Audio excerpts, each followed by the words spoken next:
How to fix access denied printer error when adding or install an printer on Windows. 1. Update the printer drivers using the recommended Avast driver updater in this video guide. 2.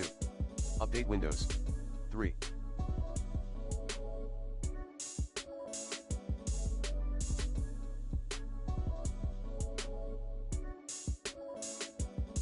Restart your computer. 4. Delete unnecessary printer drivers via printmanagement.msc. 5.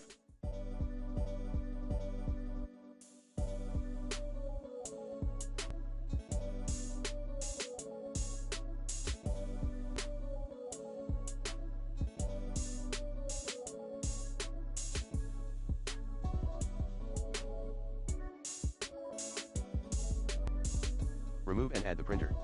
6.